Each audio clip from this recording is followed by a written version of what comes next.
The iPhone 16 Pro Max now features an action button, replacing the traditional ring or silent switch.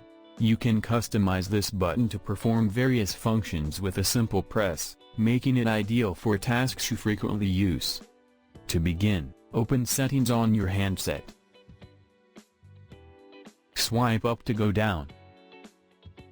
And find Action button. Tap on it. An image of the iPhone sign will appear.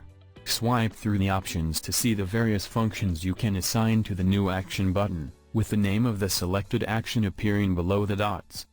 Replacing the ring or silent switch, this button can be customized for tasks you use often. Its convenient location makes it easy to change functions whenever you like. To perform the assigned action, simply press and hold the Action button.